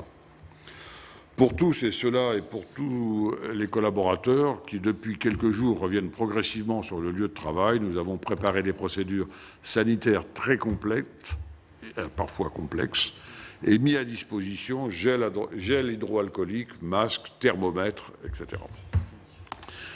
Comme il était impossible d'acquérir en France jusqu'à une date récente des masques, nous sommes organisés pour en acheter en Asie. Nous avons effectivement des acheteurs en Asie depuis 50 ans. Et donc les équipes achats de la filiale Bouygues Construction ont acheté au total 45 millions de masques pour les besoins de tous les collaborateurs du groupe. Et nous avons, comme il était naturel, fait preuve de solidarité en donnant 1 million de masques aux établissements de santé dès le début de la crise. Et aussi, nous avons fait de même en Côte d'Ivoire, parce que nous sommes un vieux partenaire de la Côte d'Ivoire depuis très longtemps, et nous avons offert aussi 1 million de masques à la Côte d'Ivoire pour l'aider dans la gestion de la crise. Par ailleurs, nous avons aussi mis à disposition de petits sous-traitants, de petits fournisseurs des masques, parce qu'eux-mêmes avaient du mal à s'en procurer, et pour les aider à redémarrer. Confrontés à l'arrêt total de l'activité dans certains métiers, nous avons dû nous poser la question du chômage partiel. Et sur ce sujet, nous avons pris 2 décisions fortes. D'une part, contrairement à d'autres groupes, nous avons limité au maximum le nombre de collaborateurs concernés. Au pire de la crise, nous n'avons pas eu plus de 26% des effectifs français du groupe en chômage partiel. L'essentiel des collaborateurs concernés était chez Colas, les métiers de la route, Bouygues Construction et Bouygues Immobilier, en raison de l'arrêt total des chantiers. De 26%, le taux de chômage partiel est tombé à 12% dès le mois de mai et maintenant à quasi 0 au mois de juin. D'autre part, nous avons pris la décision de neutraliser au maximum l'impact financier du chômage partiel pour les collaborateurs. Chez Bouygues Construction, Colas, TF1 et Bouygues Télécom, la perte de salaire due au chômage partiel du mois de mars a été intégralement compensée. Chez Bouygues Immobilier, le chômage partiel n'a commencé qu'en avril et la perte de rémunération a été compensée à 90%. L'important est maintenant d'accélérer le plus possible la reprise d'activité. Dans la construction, par exemple, le problème n'est pas le carnet de commandes, qui est déjà très fourni, mais la nécessité de rattraper le retard accumulé pendant le confinement. Nous avons négocié très vite avec nos partenaires sociaux un accord qui permet de réduire la longueur des vacances d'été, et donc c'est 3 semaines consécutives maximum avec une recommandation à 2, afin d'accroître le nombre de jours pouvant être placés sur le compte épargne-temps, et d'augmenter le nombre d'heures travaillées jusqu'au maximum légal. Dans les activités comme le BTP qui sont fortement saisonnières, il faut absolument tirer le maximum de l'été pour tenter de rattraper une partie du retard pris pendant le confinement. Alors maintenant, qu'est-ce que nous pensons nécessaire pour la reprise d'activité? Comme j'ai l'honneur de m'exprimer devant la Commission du développement durable et de l'aménagement du territoire, je voudrais évidemment concentrer mon propos sur la question relative à la couverture mobile des territoires et à la 5G. Comme vous le savez, j'ai fait il y a quelques jours, vous l'avez gentiment rappelé, une proposition concernant la 5G et la couverture des territoires. Je voudrais vous exposer en quelques mots le sens de ces propositions. Le raisonnement est simple, il tient en plusieurs étapes. Première étape, j'affirme que retarder les enchères 5G de 5 ou 6 mois ne pose aucun problème pour la compétitivité de l'économie française. La 5G que les opérateurs vont déployer dans un premier temps n'aura pour seul intérêt que de permettre une éventuelle désaturation très locale des réseaux mobiles 4G lorsqu'ils sont saturés, ce qui est peu le cas encore. Elle servira donc dans les grands centres urbains et de façon très ponctuelle lorsqu'il y a beaucoup de trafic mobile, et donc ça servira à rendre les communications plus fluides. Ce n'est qu'à partir de 2023 que la maturité progressive de la 5G et l'arrivée d'une seconde vague d'équipements permettra d'envisager de nouveaux usages, notamment industriels, grâce à des débits plus élevés et à un faible taux de latence. Le gain pour la compétitivité sera réel, mais à ce moment-là seulement. Le fait de faire les enchères en décembre 2020 plutôt qu'en septembre 2020, donc, me semble pas être un grand problème. La deuxième étape, c'est que la vérité m'oblige à dire que pour l'instant, un nombre croissant de Français expriment au mieux de l'indifférence, au pire de la méfiance pour la 5G. Je ne sais ce qu'ils vous disent sur le terrain, mais nous entendons pour notre part beaucoup de discours négatifs à ce sujet. Ces discours reposent sur deux thèmes, le développement durable et les effets des ondes. De ces deux sujets, je crois qu'il est nécessaire de parler dans un débat public serein et éclairé avant de faire les enchères. Je ne dis pas cela pour gagner du temps, mais simplement parce que je pense que c'est important de ne pas escamoter le débat public sur la technologie. C'est un débat qui me semble être légitime. Manifestement, le gouvernement a décidé que ce débat ne devait pas avoir lieu. J'ai noté qu'avant même que je puisse m'exprimer devant vous aujourd'hui, la secrétaire d'État a exprimé dans une interview samedi que les enchères auraient lieu en septembre et qu'il était hors de question, selon elle, d'ouvrir une discussion.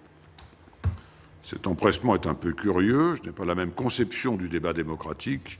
Quoi qu'il en soit, jusqu'à preuve du contraire, c'est à l'ARCEP que revient la décision et je me dis que le Parlement a aussi le droit de savoir. La troisième étape, c'est que je constate que les Français restent globalement assez insatisfaits par la couverture qui reste insuffisante des territoires. Les opérateurs ont beaucoup déployé dans les zones blanches et je considère que le New Deal est un instrument utile et efficace, mais manifestement, il reste à faire.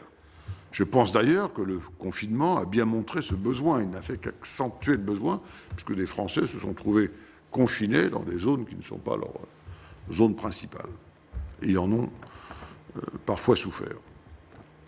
Il faut donc, à mon sens, aller plus loin et plus vite. C'est pourquoi je propose que les opérateurs construisent 1500 ou même 2000 sites mutualisés, supplémentaires, dans les prochaines années, en plus de ceux qui ont déjà été construits dans le cadre du New Deal. Nous pourrions nous mettre d'accord, sous l'égide de l'ARCEP, bien entendu, sur la meilleure façon de réaliser ce programme. C'est la raison pour laquelle nous proposons de repousser les enchères de quelques mois pour avoir le temps de renégocier un accord global et les quelques centaines de millions nécessaires à cet investissement nouveau seraient évidemment à prendre en considération sur le montant des redevances payées au titre des fréquences 5G. C'est un système simple, efficace, financé et qui se propose de répondre à la demande des territoires. Apparemment, le gouvernement pense que ce n'est pas nécessaire et Bercy, par la voix de Mme Pannier-Runacher, l'a rejeté. J'en prends acte. Comme nous l'avons toujours dit, Bouygues Telecom se portera acquéreur de fréquences 5G, même si, évidemment, les enchères ont lieu au mois de septembre. En revanche, il doit être clair pour tout le monde que si par hasard il venait à l'idée des pouvoirs publics, après que les enchères auront eu lieu, de demander aux opérateurs de faire un effort supplémentaire pour la couverture des territoires dans le cadre d'un nouveau programme zone blanche, supposant des investissements des opérateurs, notre réponse sera forcément assez réservée. Nous saurons alors rappeler à la ministre ou à son successeur qu'il y avait un levier pour améliorer efficacement les choses et le financer. Voilà, je me tiens avec mes collaborateurs à votre disposition pour répondre à vos questions. Merci beaucoup. Je vais peut-être en premier lieu donner la parole au référent sur la couverture numérique et à Patrick Chaise qui doit être en ligne. Monsieur Chaise, vous nous entendez? Monsieur Chaise, vous imaginez qu'il ait une mauvaise connexion. Non, Monsieur le Président, vous m'entendez? Très bien, Monsieur Chaise. On vous entend et même on va vous écouter. Mon micro n'était pas activé, tout simplement, mais la connexion est parfaite. Donc, merci, Monsieur le Président. Bonjour à toutes et à tous. Je voudrais réagir évidemment à ce que vous venez de dire et peut-être reprendre certains éléments de votre discussion, parce que, en préliminaire, je veux dire que certains de vos arguments sont les miens, et je les partage. Mais je pense qu'on a sûrement des divergences d'analyse et en tout cas de programmation. Donc, votre directeur général de Bouygues Telecom a annoncé, M. Vienne, dans les Échos, que le nouveau New Deal, que vous appelez de vos voeux, pourrait être gagé par un ajustement des conditions de délivrance des fréquences 5G. Je cite, « Si ce New Deal 2 permet de dépenser un peu moins sur la 5G et un peu plus sur la 4G, cela vaut le coup. » Pour moins dépenser sur la 5G, il y a deux solutions. Soit l'État réduit le prix plancher fixé par les enchères, soit le cahier des charges fixant les obligations de couverture est assoupli. Je souhaiterais que vous donniez la solution que vous privilégiez. Si le cahier des charges fixé par l'ARCEP est assoupli, nous savons très bien ce que cela va signifier. Cela signifie probablement des ambitions de couverture 5G moindres dans les territoires. Alors, M. Bouygues, l'ajustement des conditions de délivrance des fréquences 5G consiste-t-il à renoncer au déploiement de la 5G dans les territoires peu denses? D'après vous, le prix à payer pour la 4G des champs doit-il être de circonscrire la 5G à la ville? Je ne partage évidemment pas ce point de vue. Les enjeux du déploiement de la 4G et de la 5G doivent être dissociés. Comme l'a rappelé le président Moret, vous vous êtes engagé déjà, moyennant un effort financier de l'État, à garantir une couverture 4G sur l'ensemble du territoire sur le New Deal, que ce soit par la généralisation de la 4G sur les sites existants ou par le dispositif de couverture ciblée. Concernant le dispositif de couverture ciblée, je constate d'ailleurs que les déploiements n'ont pas été totalement arrêtés et que les pylônes ont continué à être érigés pendant la période de confinement, ce qui est plutôt très positif. Nous pouvons nous réjouir de cette situation et remercier l'ensemble des équipes de terrain pour le travail effectué. Malgré ces efforts, il est certain que la crise sanitaire a ralenti les déploiements. Il y aura sans aucun doute des retards, ce qui est parfaitement compréhensible. Je rappelle cependant que des doutes avaient été émis avant même le début du confinement quant au respect de ces échéances. Seuls les retards strictement justifiés par la crise sanitaire sont donc tolérés par l'État. C'est ce qu'a rappelé le ministre il y a quelques jours devant notre commission. Le ministre nous a également affirmé que les opérateurs devront être extrêmement transparents et devront présenter très rapidement un état des lieux d'avancement du New Deal. Combien de sites du dispositif de couverture ciblée serez-vous en mesure de livrer fin juin? Et parmi les retards qui seront constatés, combien sont strictement justifiés par la crise sanitaire et la période de confinement? Voilà les quelques questions que je souhaitais vous poser. Merci, Monsieur le Président. Merci, Monsieur Chaise. Je vais donner la parole aux deux autres référents, M. Houllegatte et M. Chevrollier, et comme ça, le président Bouygues répondra globalement à cette première série d'intervenants. M. Houllegatte. Oui, merci, Monsieur le Président. Monsieur le Président, merci de vous être déplacé ici dans l'enceinte du Sénat pour rencontrer donc les membres de la commission aménagement du territoire. Vous nous avez parlé donc des premiers chiffres que vous avez livrés sur la perte du chiffre d'affaires pour les 3 premiers mois. Est-ce que vous avez une projection sur l'ensemble de l'année 2020 puisque, fin de compte, sur l'ensemble de l'année 2020, on aura malheureusement des mois qui seront beaucoup plus pénalisants que les 3 premiers de l'année. Ma question va porter bien évidemment dans le prolongement de ce qui a été dit, notamment par rapport à la 5G.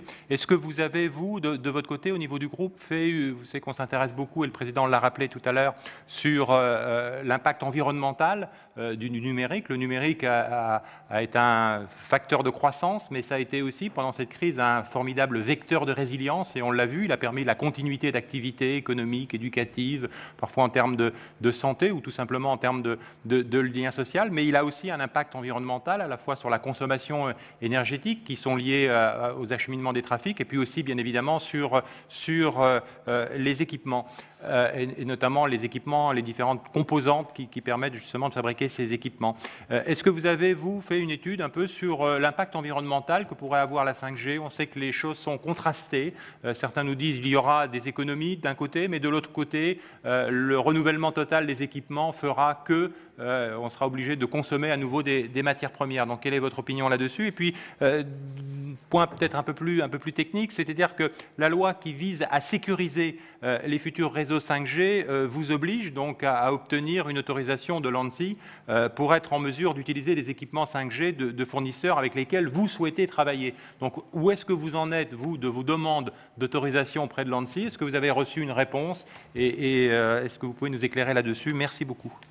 Merci, Monsieur Houllegatte. Je rappelle d'ailleurs que la Commission organise le 1er juillet, ici même, une table ronde à laquelle les opérateurs participeront, bien sûr, sur l'impact environnemental du numérique. Monsieur Chevrollier.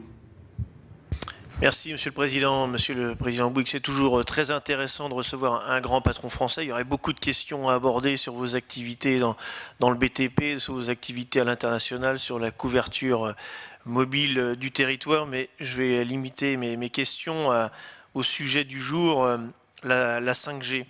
Et conformément aux dispositions de la loi sur la sécurité des réseaux 5G votée en août 2019, vous avez saisi l'Agence nationale de sécurité des systèmes d'information d'une demande d'autorisation d'exploitation des équipements du chinois Huawei.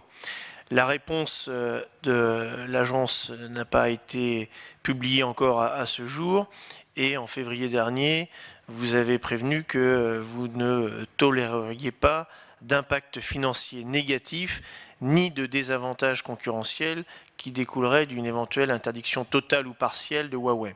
Votre secrétaire général ici présent avait confirmé que vous réserviez toute possibilité pour protéger vos droits et voir un recours juridique contre les décrets d'application de la loi de 2019. Est-ce que vous maintenez cette position et ne pensez-vous pas que la donne a changé avec la crise sanitaire? Voyons le Royaume-Uni qui avait un temps donné lui aussi son feu vert sous condition à Huawei a réduit aujourd'hui la participation dans ces infrastructures 5G selon des informations relayées dans la presse britannique.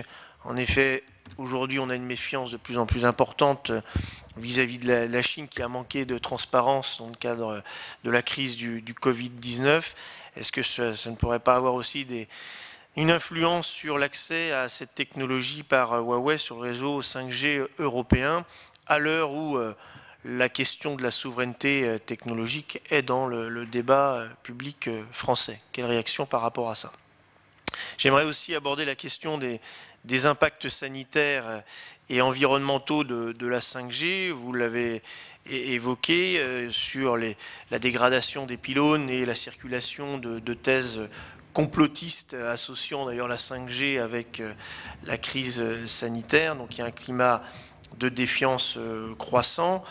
L'ANSES réalise actuellement des travaux. Il est nécessaire, et vous l'avez dit, de rationaliser ce débat. L'ANSES a fait savoir qu'elle avait des difficultés à accéder à certaines données détenues par les opérateurs et qu'il y avait encore un certain nombre de zones d'ombre.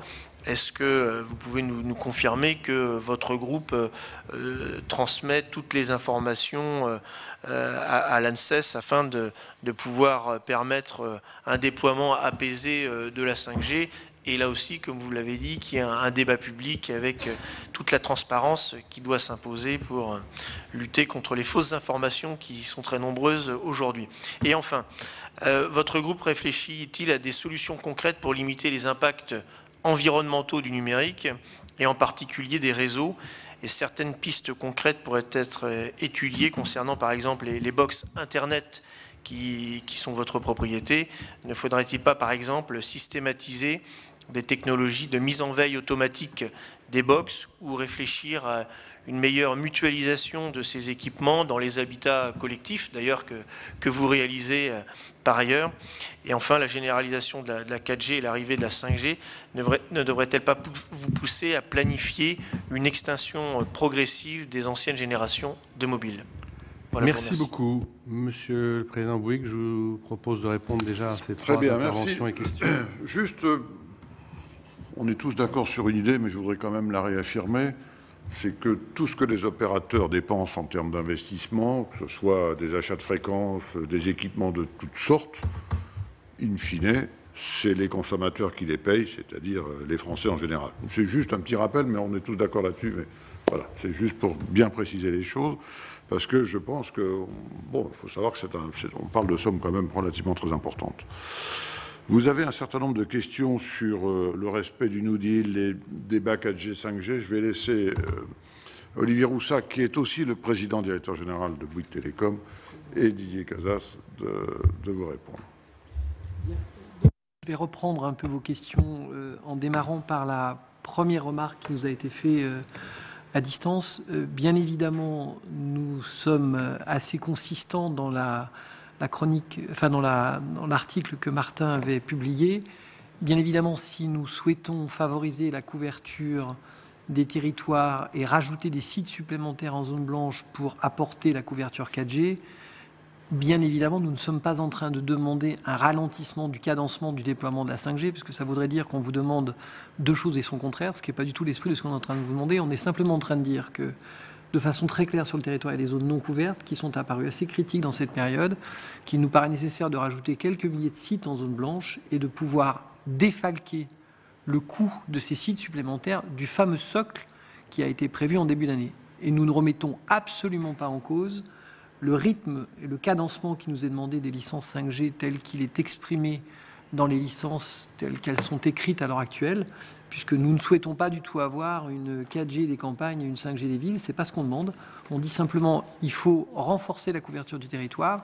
Et pour renforcer cette couverture, on croit que le nombre de sites supplémentaires s'exprime probablement en milliers et qu'il y a lieu d'en parler pendant quelques temps. C'est la raison pour laquelle on souhaitait décaler cet appel d'offres pour pouvoir en tenir compte dans le calcul du socle, puisque c'est bien du socle dont il était question, pour qu'on puisse aller le défalquer. Je rappelle qu'à l'heure à laquelle nous parlons, à date, nous n'avons rien payé du tout, puisque le paiement effectif du fameux socle qui est présenté comme étant acquis depuis le début de cette année à la suite d'une déclaration de Sébastien Soriano ne se concrétise en paiement qu'au moment où nous avons déroulé les enchères véritables. Donc c'est quelque chose qui se fera de toute façon dans plusieurs mois. Donc pour répondre à la première question, très clairement, nous ne souhaitons pas remettre en cause le cadencement des sites 5G, nous souhaitons simplement augmenter le nombre de sites disponibles en zone blanche, dont je vous rappelle que nous avons une obligation de les transformer en 4G, et dont je vous rappelle, et c'est un élément de réponse dans ce que vous avez demandé pour New Deal, notre obligation était d'avoir 75% des sites zone blanche poussés par Bouygues Télécom qui soient disponibles en 4G à la fin de cette année. Nous serons à plus de 80%.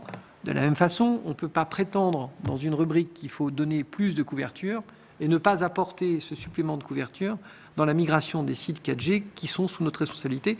À nouveau, on est assez consistant. On est bien en train de dire qu'on croit qu'il faut mettre plus d'Internet pour que les clients puissent être, que les Français, d'une façon générale, puissent accéder à Internet, puisqu'on a bien vu dans la période de confinement que si on n'a pas accès à Internet, on n'a pas accès au télétravail, on n'a pas accès à la télééducation, on n'a pas accès à la télémédecine, on n'a pas accès à tout un tas de choses qui ont littéralement explosé, dont on a compris véritablement l'intérêt à l'occasion du confinement. Un sujet aussi simple que la télémédecine, que la téléconsultation. Avant le confinement, il n'y avait pas de téléconsultation. Après le confinement, c'est presque devenu la norme. Donc on est quand même en train de dire, on croit que les habitudes qui ont été prises pendant ce confinement sont des habitudes qui, pour un certain nombre d'entre elles, sont durables et nous devons offrir plus de connectivité pour y parvenir. On a une occasion, il y a un mode de financement qui existe, qui est assez simple, et donc discutons quelques semaines pour discuter de l'enveloppe supplémentaire que l'on donne et des méthodes qui permettront de l'attribuer département par département. On a une occasion, donc autant en profiter maintenant directement.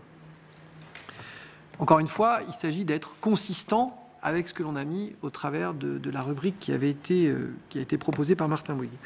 Deuxième sujet, l'impact environnemental. Cet argument est utilisé de façon très fréquente pour expliquer que la 5G est quelque chose qui consomme moins que la 4G. Et on finit par dire des choses vraies qui sont fausses, ou des choses fausses qui peuvent apparaître vraies.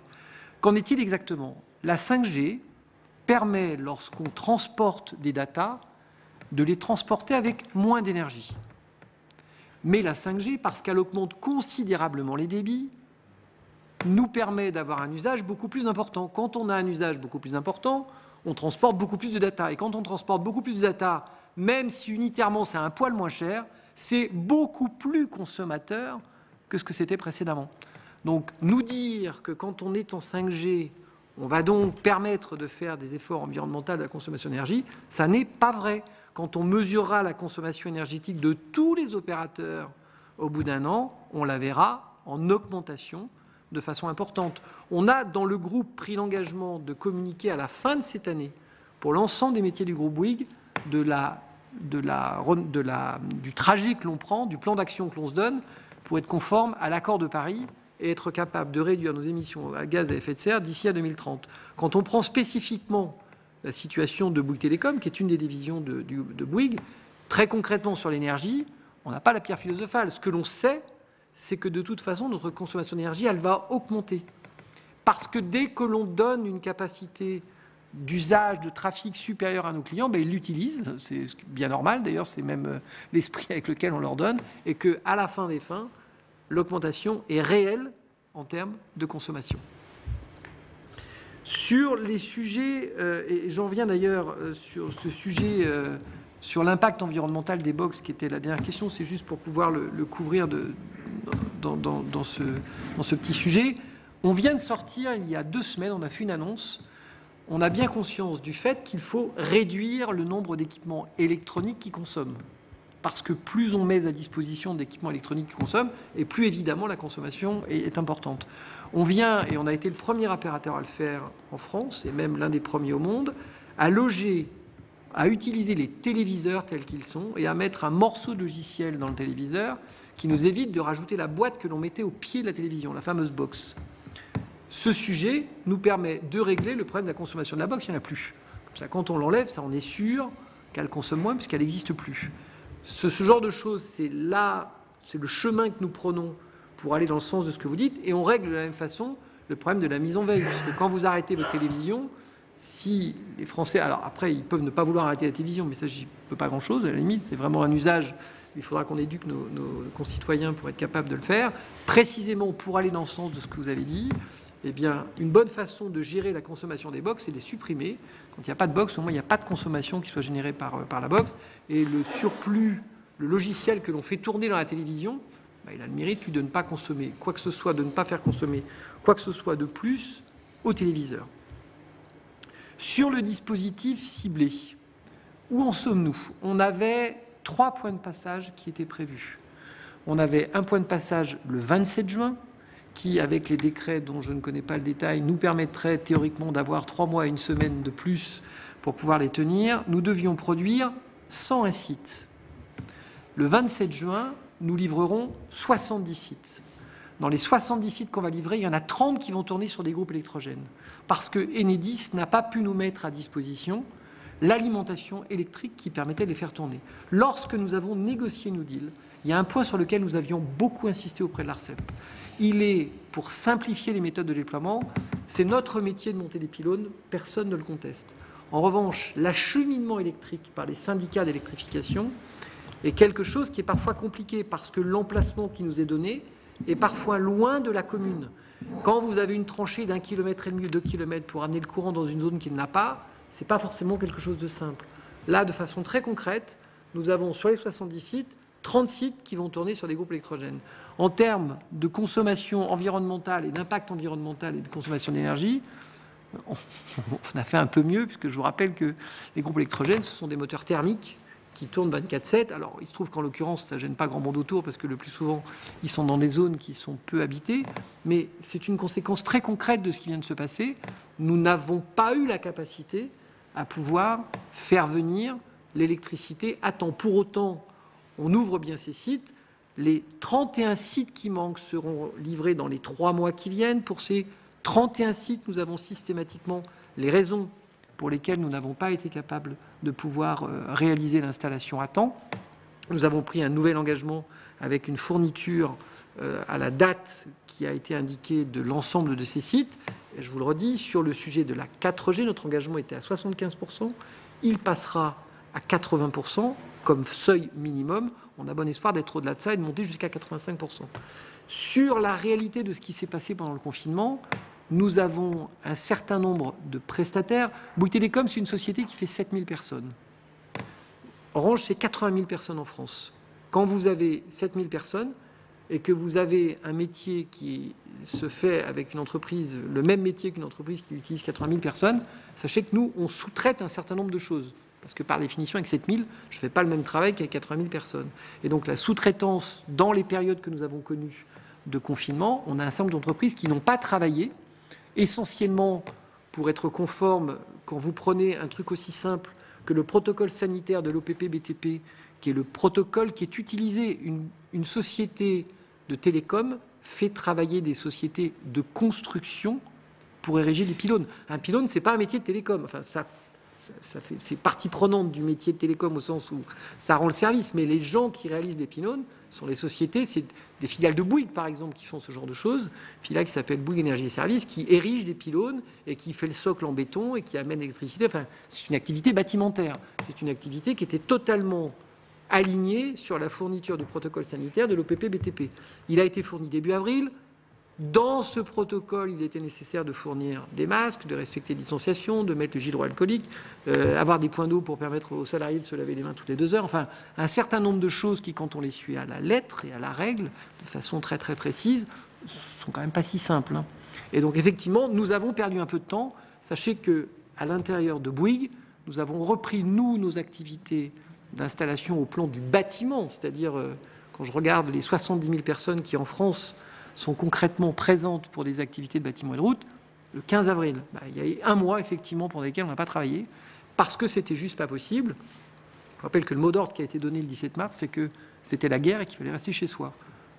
La peur était certaine et les gens ne voulaient pas bouger. Donc, nous avons pris du retard, c'est indéniable. Nous rattraperons une partie de ce retard, et en tout cas, pour la date du 27 juin, ce que nous ne savons pas faire, à l'heure actuelle, nous ne sommes toujours pas revenus à la normale.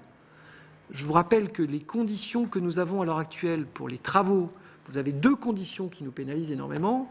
On a l'IMC à 30 qui fait qu'un salarié qui a un IMC de 30, un IMC de l'indice de masse corporelle. Moi, j'ai un IMC de 29. C'est une question de poids relative à la taille. Si j'avais un IMC de 30, il ne faut pas beaucoup de kilos en plus. Si j'ai 4 kilos de plus, c'est bon. Le médecin me demande de rester chez moi parce que je ne peux pas aller travailler, parce que j'ai un risque de comorbidité si j'attrape le Covid. Si vous rajoutez à ça le problème des écoles, il y a quand même un certain nombre d'entreprises qui n'ont pas pu redémarrer concrètement. Nous, dans nos activités à l'heure actuelle, quand je prends nos activités de promotion immobilière, on n'a que 85% des compagnons qui sont présents sur les chantiers. N'imaginons pas que la France elle est repartie à 100%, c'est pas vrai. Au moins jusqu'au 22 juin, dans une situation où, à l'heure actuelle, tout n'est pas reparti. La règle des 4 mètres carrés par collaborateur dans un bâtiment, ça vous divise juste par 2 les effectifs sur les plateaux. Et donc, il y a quand même des choses qu'on ne sait pas faire au jour d'aujourd'hui. Nous allons rattraper, nous rattraperons tout ce que nous pouvons, mais de façon explicite le 27 juin, nous ne sommes pas magiciens. En revanche, on mettra bien 30 groupes électrogènes, mais il manquera 30 sites qui arriveront dans les 3 mois qui suivent. Et ça n'est pas contradictoire avec ce qu'on vous demande, c'est simplement le fait que le Covid s'est imposé à nous et que nous n'avons pas su tenir nos engagements. Cela dit, je crois qu'il y avait déjà des retards avant le Covid. Il ne faut pas tout faire supporter au Covid. Il y a aussi quand même un point, moi, qui m'interpelle dans tout ce qui est dit depuis le début de l'audition, c'est que le New Deal, ou alors j'ai rien compris, ce qui est possible, le New Deal était censé régler le problème global de couverture du territoire en téléphonie mobile. C'est ce qui nous a été vendu par les pouvoirs publics.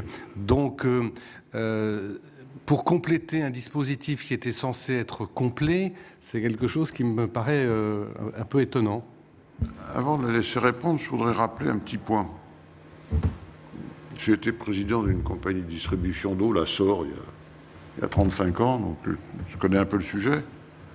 À ma connaissance, pour l'eau potable, c'est des lois, des législations qui ont plus d'un siècle. Et tout le monde n'est toujours pas accordé. Bon, donc c'est simplement pour dire qu'il y a un moment donné où dans la connexion ultime, ça devient extrêmement complexe. Hein, voilà. Donc, voilà.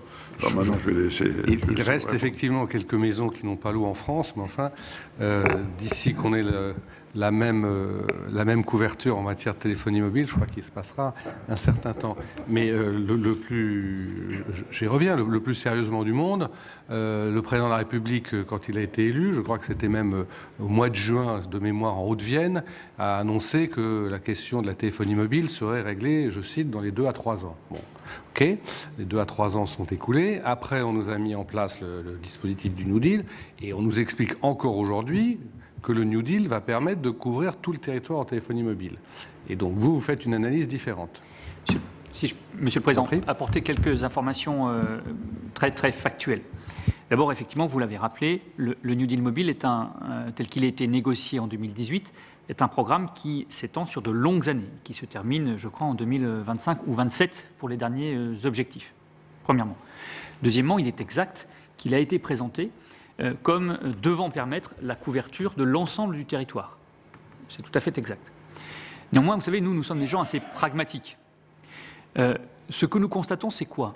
C'est que dans le principal chantier du New Deal mobile, qui est le dispositif de couverture ciblée, pour reprendre son petit nom technocratique, le guichet, donc, que vous connaissez bien, on constate tout simplement une chose, c'est que dans un territoire donné, lorsqu'il s'agit de couvrir les points d'intérêt touristique, les zones d'activité économique, les zones à couvrir en priorité, telles qu'elles sont définies par les équipes projets locales que vous connaissez tous très bien, on s'aperçoit, puisque dans ces équipes projets locales, nous sommes représentés et nous discutons avec les élus, avec vous-même, souvent, nous constatons que lorsque l'arrêté ministériel a prévu sur une zone donnée de prévoir 8 pylônes dans le département de l'Eure, qui vous est cher, Monsieur le Président, on s'aperçoit que les collectivités souvent nous disent « Non, mais attendez, 8 pylônes dans l'Eure, c'est notoirement insuffisant.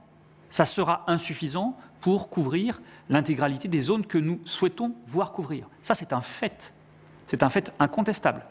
Et nous souhaitons simplement répondre à ce constat purement factuel qui consiste à dire que dans un certain nombre de zones, les équipes projets locales, les élus, les citoyens remontent que le nombre de sites prévus initialement n'est pas suffisant pour répondre aux besoins. Nous disons, puisque ça n'est pas suffisant, alors créons un système qui permettra de répondre sur ce point. Et puis, deuxième élément, là encore purement factuel, que je voulais apporter.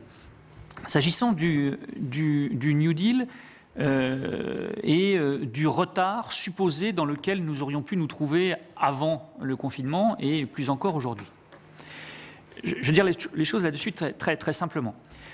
Ce qu'on appelle le lot 1 du dispositif de couverture ciblée, dont les compteurs doivent être relevés au 27 juin, sur le lot 1, nous avions initialement, nous, Bouygues Télécom, 108 sites à réaliser sur ce lot 1, retenu par arrêté ministériel, dont on défalque de mémoire 6 sites qui devaient être retirés par un arrêté modificatif. Il en restait 101 ou 102 en fonction du comptage.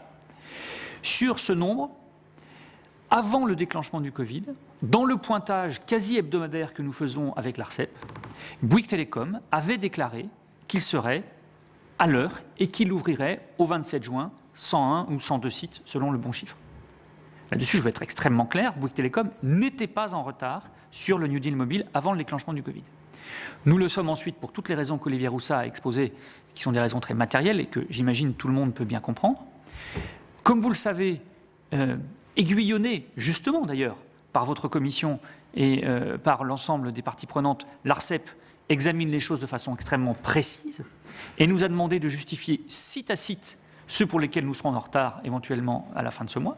Nous le faisons, mais j'affirme là encore que Bouygues Telecom n'est pas plus en retard que les autres opérateurs s'agissant du dispositif de couverture ciblée. Nous serons à 70% en gros de réalisation, à part le cas d'Orange, qui pour les raisons qui ont été expliquées, parce qu'il a beaucoup plus de collaborateurs directs que nous et beaucoup moins dépendant de la sous-traitance, donc beaucoup moins affecté par le Covid, sera lui légèrement plus en avance. Mais les 3 autres opérateurs, nous compris, nous sommes à peu près dans la même plaque, ce qui montre bien d'ailleurs qu'il n'y a pas d'utilisation du Covid comme étant un prétexte pour justifier des retards. On est comme tout le monde dans ce pays, assez durement affecté par le ralentissement de l'activité. Voilà, vous venez d'assister à l'audition de Martin Bouygues, audition à laquelle il a notamment été question du déploiement de la 5G sur le territoire. Une question plus que jamais d'actualité puisque le nouveau réseau mobile sera commercialisé en France à partir du mois de juillet. Voilà, c'est la fin de cette émission. Merci de l'avoir suivi. Restez avec nous, l'information politique et parlementaire continue sur notre antenne.